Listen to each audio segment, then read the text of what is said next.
Subscribe to Cheating Tales Lab. Now let's begin. Robert Douglas had learned to live with ghosts. 3 years after Sarah's death, her memories still lingered in every corner of their Seattle home. The coffee mug she'd chipped on their honeymoon, the half-finished crossword puzzle book on the nightstand, the garden she'd planted that Robert couldn't bring himself to uproot. But the brightest light in his darkness was Emma, their 12-year-old daughter who had Sarah's sharp green eyes and her unflinching determination.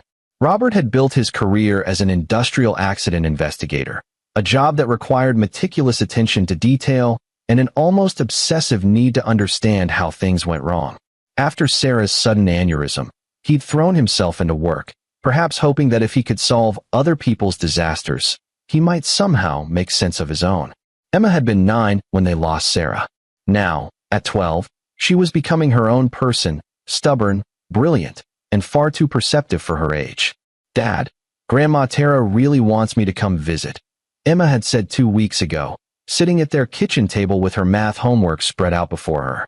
"She says the cabin's beautiful in late spring, and she's lonely up there." Robert had hesitated. Tara Henderson's cabin was 3 hours north, deep in the woods near the Canadian border.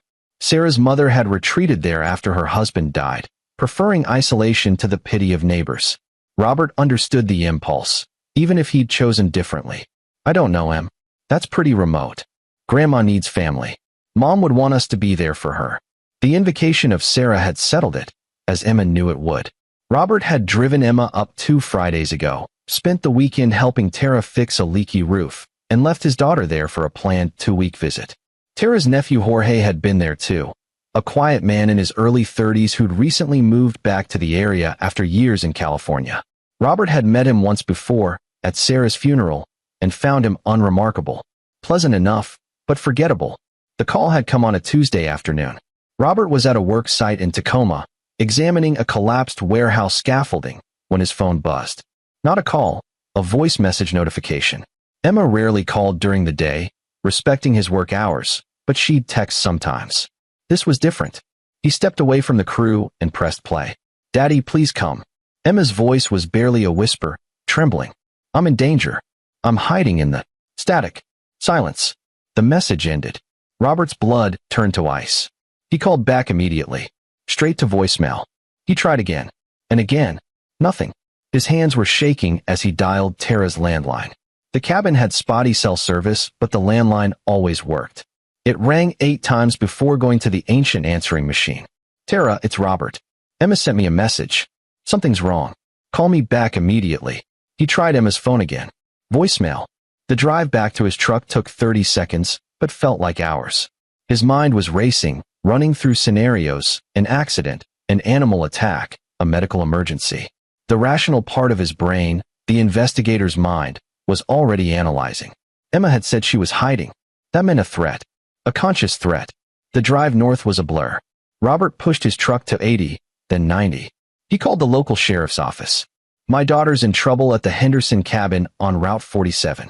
She sent me a message saying she's in danger." "Sir, we'll send a deputy to check on the property. What's your relationship to the cabin owner?" "Tara Henderson is my mother-in-law. My daughter Emma is staying with her. She's 12 years old. We're dispatching now, sir." "How far out are you?" 2.5 hours. "I'm coming from Tacoma." "Sir, I need you to drive safely. We'll have officers there within 20 minutes. But Robert couldn't drive safely. Every minute felt like Emma slipping further from his grasp. He kept calling Emma's phone, Tara's landline, the sheriff's office for updates. The deputies had arrived at the cabin. They'd found something. They wouldn't tell him what over the phone. "Sir, please just get here safely. We'll brief you when you arrive."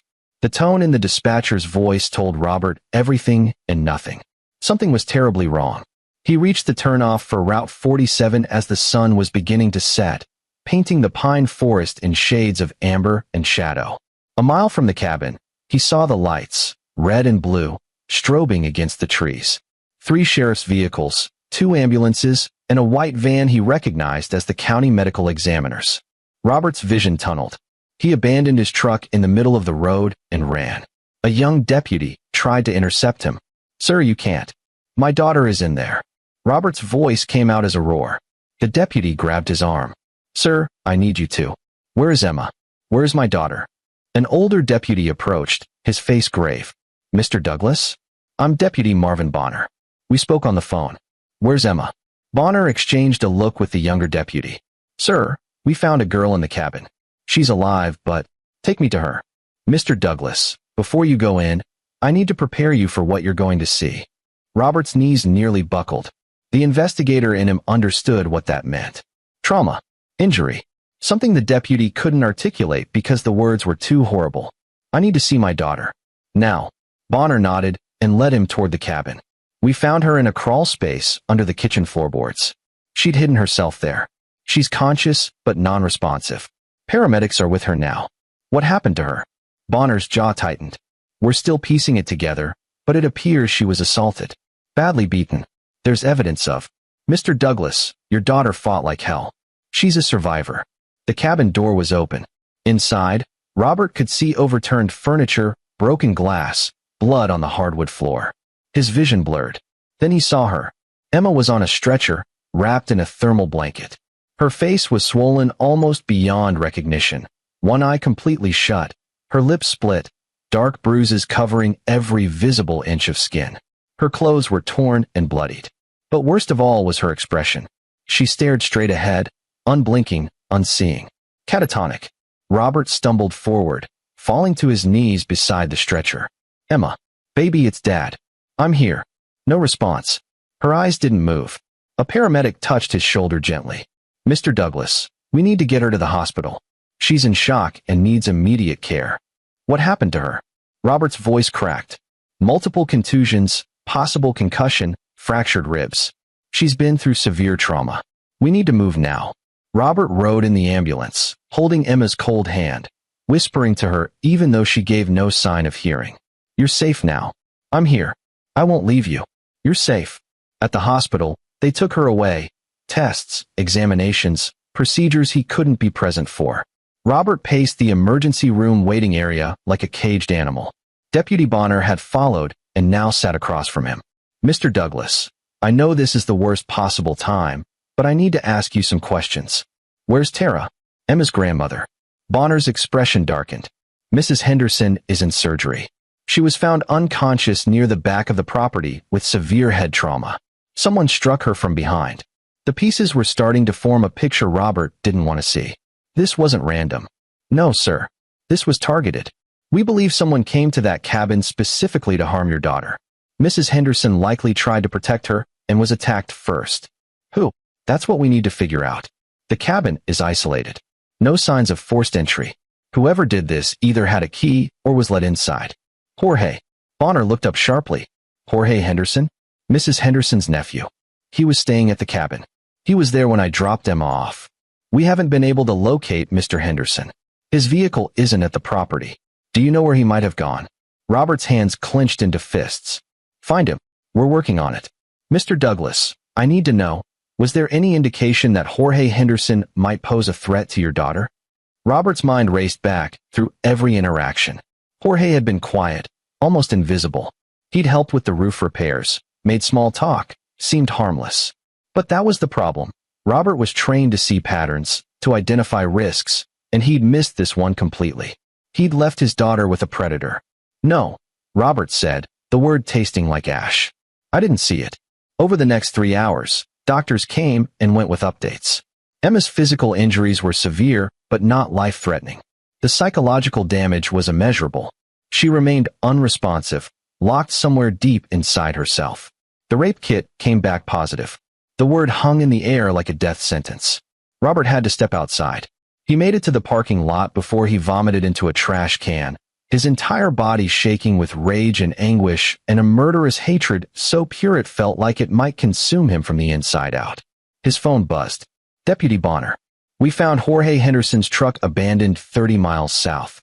We've issued an APB and alerted the FBI. He's on the run, but we'll find him." "Don't." "Excuse me. I'll find him myself." "Mr. Douglas, I understand you're upset, but you need to let us handle this. We have resources, jurisdiction. You have bureaucracy and procedures. I have motivation." Robert ended the call. He stood in the parking lot as night fell completely, staring at nothing, something cold and calculating settling into place where his panic had been. This was a crime scene. A disaster. And Robert Douglas was very, very good at investigating disasters. More importantly, he was about to become very good at causing them. 3 days passed in a haze of hospital rooms and police interviews. Tara Henderson woke up on the second day with a fractured skull and patchy memory. She remembered Jorge arriving at the cabin unannounced that morning. She remembered feeling uneasy about something in his demeanor. Then nothing until she woke up in the hospital. Emma remained locked inside herself. Doctors said she was experiencing severe psychological trauma and dissociation. She might come back. She might not. There were no guarantees. Robert hired a private security company to guard Emma's hospital room. He installed cameras. He slept in a chair beside her bed, holding her hand, talking to her, showing her photos of Sarah, playing her favorite music. Nothing penetrated the wall she'd built around herself. On the 4th day, Robert received a call from a Detective Sidney Kemp from Seattle PD. "Mr. Douglas, we've been coordinating with the sheriff's office on the Henderson case. I need to ask you about your whereabouts and activities over the past few days. You think I'm a suspect? We're eliminating possibilities. You've been asking questions, making calls, hiring private investigators. Some people might interpret that as interfering with an active investigation. Some people can go to hell. That's my daughter in there. I understand, Mr. Douglas. But we need you to let us do our job. Jorge Henderson will be found and prosecuted to the fullest extent of the law." "That's not enough. Sir, I'm going to pretend I didn't hear that. For your own sake, stay away from this investigation." Robert hung up. The police didn't understand. The fullest extent of the law meant a trial, lawyers, appeals. It meant Jorge might get 20 years, might get life, might even walk on a technicality. It meant Emma would have to testify, relive her trauma in front of strangers and cameras. No, Robert had a different plan. He'd spent the past 3 days doing what he did best, investigating. He'd hired a private investigator named Patrick Case, a former FBI agent who'd gone independent after getting fed up with red tape. Patrick had been digging into Jorge Henderson's background, and what he'd found made Robert's blood boil. Jorge had a record, but it was sealed. Juvenile charges of assault and sexual misconduct from when he was 17. His wealthy parents had hired expensive lawyers, gotten him into a treatment program, and the records were buried. He'd moved to California supposedly to start fresh, but Patrick had found 3 complaints filed against him in Los Angeles, 2 from women, 1 from a teenager. None had resulted in charges. The complaints had been withdrawn after financial settlements. Jorge Henderson was a predator who'd been protected his entire life by money and connections. And when he'd moved back to Washington, he'd set his sights on Emma. Patrick Case met Robert at a diner near the hospital. He was a lean man in his 50s with gray hair and sharp eyes that didn't miss much. "I've got more," Patrick said, sliding a folder across the table. "Jorge Henderson isn't just a predator. He's smart about it. Every place he's lived, there's a pattern. He targets young girls, builds trust, isolates them. His family's money has bought him clean records and fresh starts for 15 years. Robert opened the folder. Inside were police reports, testimony transcripts, photos. His hands shook as he read. One of the Los Angeles victims had been 14. Jorge had been working as a youth counselor at a community center. Why isn't he in prison? Money talks. His parents are loaded, old timber money from up near the border. They've been cleaning up his messes since he was a teenager. When things get too hot in one place, they relocate him somewhere else. Did Tara know? I don't think so. Sarah might have, though. I found an email exchange from 4 years ago between Sarah and Jorge's mother, Becky Henderson. Sarah was asking pointed questions about Jorge's past. Becky shut her down hard. Threatened legal action if Sarah spread malicious rumors about the family. Robert's chest tightened. Sarah had known something was wrong. She'd tried to protect Emma even then. And now Emma was paying the price for Robert's ignorance. Where's Jorge now? That's the interesting part. Patrick pulled out a map. His truck was found here, but there's no indication he left the area. No bus tickets, no rental cars, no credit card activity. Either he's using cash only and laying low, or someone's helping him. His family. That'd be my guess. The Henderson family has a compound about 60 miles north of the cabin. Sprawling property, private roads, security gates. If Jorge's anywhere, he's probably there. Robert studied the map. Can you get me surveillance photos of the property? I can do better than that. I've got a contact who used to work security for the Hendersons. He's willing to talk. for the right price. Money's not an issue. Set it up. Over the next week, Robert became two people. During the day, he was the devoted father, sitting with Emma, talking to her doctors, coordinating with the hospital staff. At night, he transformed into something else, a hunter, methodical and patient, gathering intelligence on his prey. The security contact, a man named Harvey Huynh, met Robert in a parking garage in Seattle. The Henderson compound is like a fortress, Harvey said, showing Robert blueprints on his tablet. Main house, 3 guest cottages, security checkpoints at the main gate and service entrance. But the family's paranoid about outside security after a robbery 15 years ago. They don't trust security companies. It's all family members and personal staff. So Jorge could be hiding there and no one outside the family would know. Exactly. And even if the cops get a warrant, the Hendersons have enough lawyers to tie things up for months. What about vulnerabilities? Harvey smiled. There's always vulnerabilities. The compound backs up to national forest land. No fencing there, just natural barriers and some motion sensors. The system's old, hasn't been updated in years. And the service entrance, they use a rotating code that changes weekly, but it follows a pattern. What kind of pattern? Birthday sequences. Family birthdays in chronological order. I've got a list. Robert took the list, already formulating a plan. Anything else?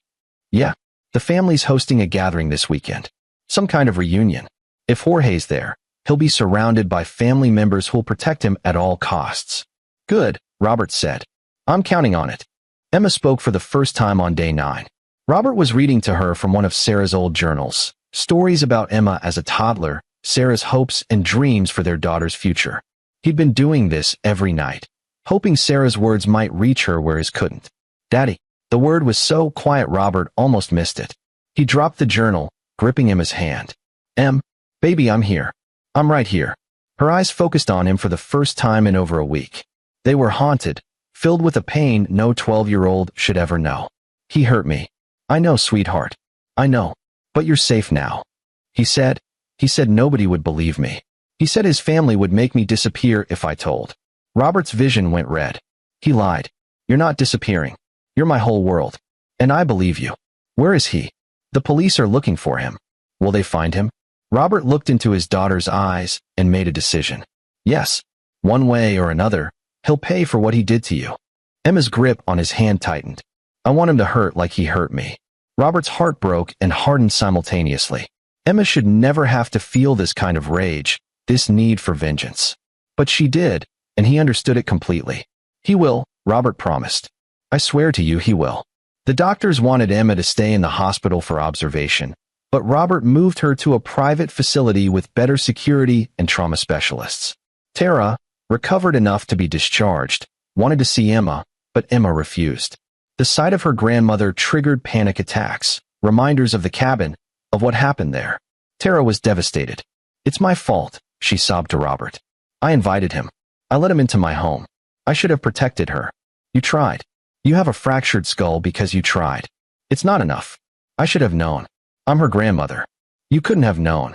Jorge fooled everyone. Even Sarah, Robert thought bitterly. Even the person who'd been suspicious had been silenced. But Robert wasn't going to be silenced. He was going to be loud. He was going to be devastating. Patrick Case had obtained detailed information about the Henderson compound and the upcoming family gathering. It was Jorge's father's 70th birthday. The entire Henderson clan would be there. Aunts, uncles, cousins, the whole protective network that had enabled Jorge's predatory behavior for years. Robert's plan was simple in concept, complex in execution. He wasn't going to kill Jorge Henderson. Death was too quick, too easy. Jorge needed to suffer the way he'd made Emma suffer. Publicly, completely, with no escape and no one to protect him. Robert spent 2 weeks preparing. He hired specialists, not criminals, but experts. A data recovery specialist to pull deleted files from Jorge's devices. A forensic accountant to trace the payouts to previous victims. A videographer who specialized in documentary work. And Patrick Case, who coordinated everything with the precision of a military operation. You understand this is illegal, Patrick said as they reviewed the plan. Breaking and entering, theft, possibly kidnapping, depending on how it goes down. You'll be throwing away your life. My life ended when I saw Emma on that stretcher, Robert said. This isn't about me anymore. It's about making sure Jorge Henderson never hurts anyone again. The cops could still catch him. Put him away legally. Could. Maybe. Probably not. His family will protect him. They always have. Robert looked at Patrick. I need to know you're in. If you have doubts, walk away now. Patrick was quiet for a long moment. Then he opened his laptop. The gathering is this Saturday. Security will be lighter than usual. They don't want the family celebration feeling like a police state. Window of opportunity is between 9 p.m. and midnight. Robert smiled for the first time in 2 weeks. It wasn't a pleasant smile. Saturday arrived with clear skies and unseasonably warm weather. Robert spent the day with Emma, who was making slow progress with her trauma therapist. She was talking more, though nightmares still woke her screaming. The doctors said recovery would take months, possibly years. Some scars would never heal. At 7 p.m., Robert kissed Emma's forehead and told her he loved her. She gripped his hand. Are you going to find him? Robert nodded. Yes. Good. Make him scared, Daddy. Make him feel what I felt. I will, baby. I promise. Robert met Patrick at a staging area 10 miles from the Henderson compound. 2 other men were there, Miguel Shepard, the data specialist, and Bill Johns, the videographer. All were dressed in black tactical gear. Everyone clear on the plan? Robert asked. Miguel nodded. I get Jorge's laptop and phone. Pull everything. Deleted files, search history, communications. We're looking for evidence of other victims and family involvement in covering up his crimes. I document everything, Bill said, checking his camera equipment. We get Jorge on video confessing. We get family members on video protecting him. We create an unimpeachable record. And I make sure we all get out alive, Patrick finished. Let's move. They approached the compound from the National Forest side, just as Harvey had suggested. The motion sensors were exactly where Harvey said they'd be, and Patrick disabled them with practiced efficiency. They scaled the natural rock barrier at the property's edge and found themselves in manicured gardens behind the main house. Through the windows, Robert could see the party, maybe 40 people, well-dressed, drinking wine, celebrating. He scanned faces until he found Jorge. He was there, standing near the fireplace, laughing at something an older woman was saying. He looked completely at ease, no guilt, no fear. Protected by his family's wealth and influence, he probably thought he was untouchable. Robert was about to teach him otherwise. The guest cottage Harvey had identified was separate from the main house, connected by a covered walkway. Robert and his team waited until the party's energy reached its peak, around 10 p.m., when everyone was sufficiently drunk, then made their move. Patrick picked the cottage lock in under 30 seconds.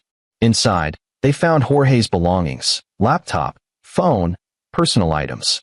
Miguel went to work immediately, connecting devices and running recovery software. Got something, Miguel whispered after 10 minutes. He didn't even encrypt it. Videos. Lots of them. Different girls, different ages. Jesus Christ. Copy everything, Robert said, his voice deadly calm. Every single file. While Miguel worked, Robert searched the cottage. He found journals, detailed accounts of Jorge's attacks, written with clinical detachment like scientific observations. He found souvenirs, jewelry, photographs, clothing items taken from victims. And he found correspondence between Jorge and his parents, emails discussing the situation and managing the PR and ensuring Jorge's fresh start. The Henderson family hadn't just enabled Jorge. They'd been active participants in his predation. Bill documented everything on camera, creating a damning record. Done, Miguel finally said. I've got terabytes of evidence. This guy's a serial predator, and his family's been covering for him for years. Phase 2, Robert said. They left the cottage and moved toward the main house. The party was still going strong. Robert picked up a champagne glass from a serving table and walked straight through the front door. No one noticed him at first. He was just another guest in a crowd. He made his way to Jorge, who was now sitting on a sofa, talking animatedly to 2 younger cousins. Robert sat down across from him. Hello, Jorge. Jorge's face went pale. Robert, what are you? How did you? We need to talk. Privately. I don't think that's a good idea. Jorge stood, looking around for support. Robert pulled out his phone and showed Jorge a photo, one of the videos Miguel had recovered. We can talk privately, or I can play this for everyone at your father's party. Your choice. Jorge's face twisted with panic. You're bluffing. Robert stood and raised his voice. Hey everyone. Can I have your attention?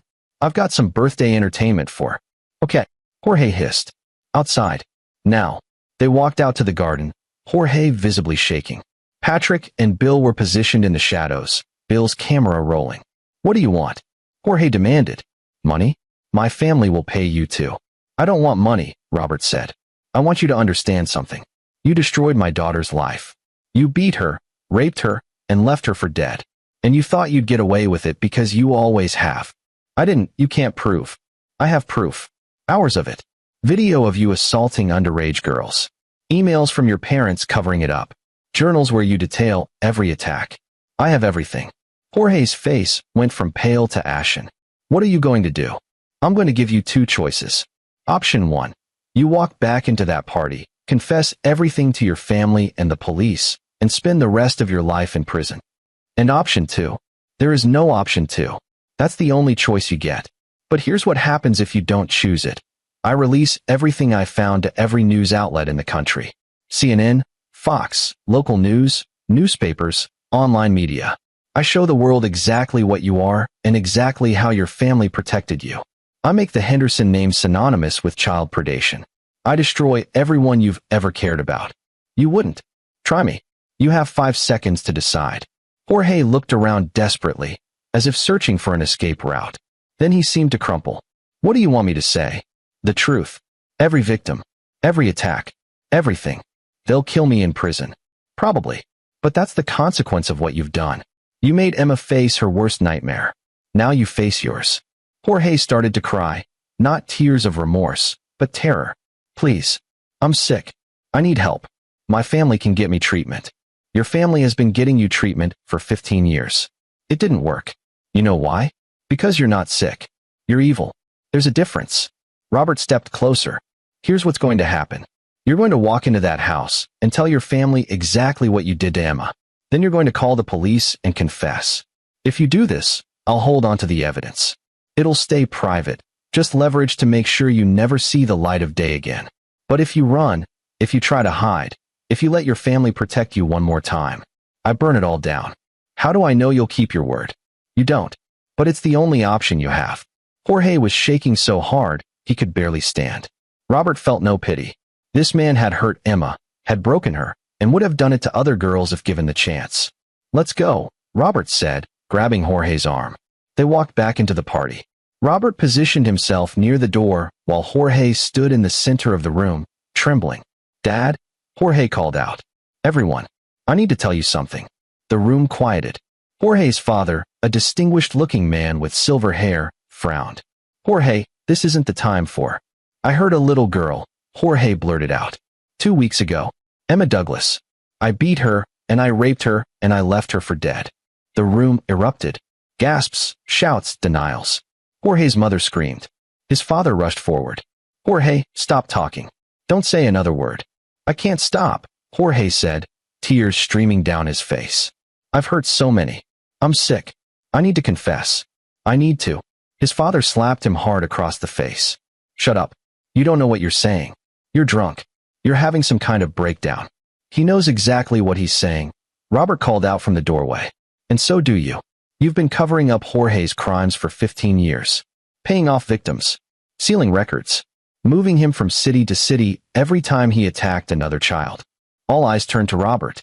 Jorge's father's face went purple with rage. Who the hell are you? Robert Douglas. Emma's father. Security, the elder Henderson roared. Get this man out of my house. You don't have security, Robert said calmly. Just family members. And I don't think they're going to want to protect Jorge once they hear what I have to say. Robert pulled out a tablet and connected it to the room's large-screen TV. I'm going to show you all who Jorge Henderson really is. What happened next was chaos. Robert played clips from Jorge's videos, not the full attacks, just enough to show faces, dates, the scope of his predation. 12 victims over 15 years. Some as young as 10. Family members started shouting, crying, some trying to leave. Jorge's mother fainted. His father lunged at Robert, but Patrick stepped in, restraining him. The police are already on their way, Robert announced. I called them before I came in. They'll be here in 10 minutes. Jorge's confessing to everything, and I'm handing over all the evidence I've collected.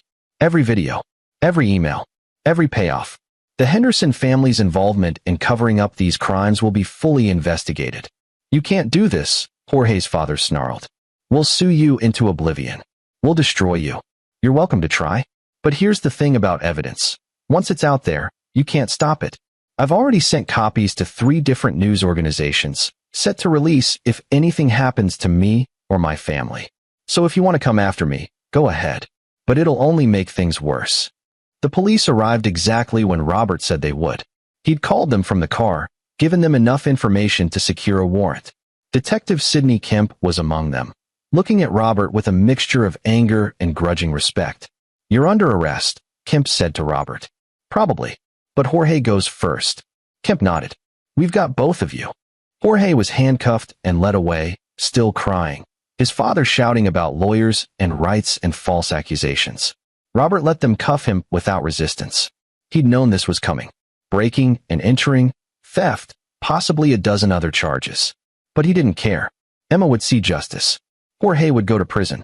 And the Henderson family's ability to protect predators was finished. As they put Robert in the patrol car, he saw Bill Johns in the shadows, camera still rolling, documenting everything. The footage would air. The story would break. And Jorge Henderson's name would be forever linked to his crimes. The trial was a media sensation. Jorge's videos and the evidence of his family's cover-up became national news. The Henderson compound was raided, revealing even more evidence of systematic abuse and protection of Jorge's predatory behavior. Jorge's lawyer tried to have the evidence suppressed, arguing it was obtained illegally. But the sheer volume of victims who came forward, once the news broke, 14 more women and girls reported attacks, made the illegally obtained evidence almost irrelevant. The prosecution had more than enough to bury Jorge without it. Robert was charged with breaking and entering, theft, and interfering with a police investigation. His lawyer argued justification and necessity, that Robert had acted to protect future victims when the legal system had failed. The jury deliberated for less than 3 hours before acquitting him on all charges. Emma was there for the verdict, still fragile but growing stronger each day. When the not guilty was read, she squeezed Robert's hand. Jorge Henderson was convicted on 17 counts of sexual assault, attempted murder, and a litany of other charges. His parents were charged with obstruction of justice and conspiracy. The family's timber empire collapsed as partners fled and investors pulled funding. At sentencing, Emma stood up to give a victim impact statement. Robert had tried to talk her out of it, but she'd insisted. You tried to destroy me, she said, looking directly at Jorge for the first time since the attack. You tried to make me disappear. But I'm still here. I'm scarred, I'm changed, but I'm still here. And you're the one who's going to disappear. Into a cell. Forever. The judge sentenced Jorge to consecutive life sentences without possibility of parole. He'd die in prison. As they led Jorge away, he looked back at Robert one final time. There was no defiance left in him, no smug confidence. Just fear and the knowledge that his victims had won. Outside the courthouse, reporters swarmed. Robert made a brief statement thanking the prosecutors and the victims who'd been brave enough to come forward. Then he took Emma's hand and walked away from the cameras, from the circus, from all of it. They drove to Sarah's grave. Robert had been coming here every week since she died, but Emma hadn't been able to face it until now. Hi, Mom, Emma said quietly, touching the headstone. I'm okay. I mean, I'm not okay, but I will be. Dad made sure the bad guy paid, just like you would have. Robert knelt beside his daughter. I'm sorry I didn't protect you. You did protect me. Maybe not from getting hurt, but from being forgotten. From Jorge getting away with it. That's what protection looks like sometimes. They stayed there until the sun set. 3 years of grief and 2 weeks of horror finally beginning to heal in the shadow of Sarah's memory. Emma would never be the same. The nightmares would linger. Trust would be hard. But she was strong. She'd inherited that from Sarah. And she had Robert, who'd proven that when his daughter needed him most, he'd burn the world down to keep her safe. That night, back at their home, Emma asked Robert a question she'd been holding on to. The videos you showed at the party. Did you really send copies to news organizations? No, Robert admitted. That was a bluff. Once Jorge confessed, and the police had all the evidence, there was no need to traumatize his victims any further by making those videos public. So you lied. I lied. Emma smiled, The first real smile Robert had seen from her since before the cabin. Good. I'm glad you can lie when you need to. That means you're not just strong. You're smart. Robert pulled his daughter close. I'll always do whatever it takes to protect you. Always. I know, Dad. That's why I'm not scared anymore. And in that moment, Robert realized the truth. Jorge Henderson hadn't just lost his freedom. He'd lost the power to create fear. Emma had survived. She'd testified. She'd won. The ghost of what happened at the cabin would haunt them both forever. But ghosts, Robert had learned, could be faced. They could be fought. And sometimes, with enough love and determination, they could even be conquered. 3 months later, Emma started back to school. She'd lost half a year, but the school was understanding. She joined a support group for assault survivors. She started writing in a journal, processing her trauma with words Sarah would have been proud of. Tara moved out of the cabin, selling it, and using the money to fund a nonprofit supporting young victims of sexual assault. She and Emma slowly rebuilt their relationship, though it would never be quite what it was. Robert went back to work, investigating industrial disasters with the same meticulous attention to detail he'd used to bring down Jorge Henderson. But something had changed. He understood now that some disasters couldn't be prevented, only survived and avenged. On the 1-year anniversary of the attack, Emma asked Robert to drive her back to the area where the cabin had been. Not to the property itself, that had been torn down, but to the forest road nearby. I need to see it, she explained, to prove to myself that I'm stronger than the memory. They stood on the road where Robert had abandoned his truck a year ago, where he'd run toward the ambulances and the awful truth. Emma took a deep breath. I'm not going to let what happened define me, she said. I'm going to define myself. Every day, I'm going to choose who I am. And I'm going to be someone who survived and came out the other side. Robert hugged his daughter tight. You're already that person, Em. You've always been that person. As they drove home, Emma turned on the radio and sang along to a song Sarah used to love. Her voice was strong, clear, unbroken. Jorge Henderson had tried to destroy her. He'd failed. The bad guy had paid. The good guys had won. And while the scars would remain, they would heal into evidence not of weakness, but of survival. In the end, that was the only victory that mattered. This is where our story comes to an end. Share your thoughts in the comments section. Thanks for your time. If you enjoy this story, please subscribe to this channel. Click on the video you see on the screen, and I will see you there.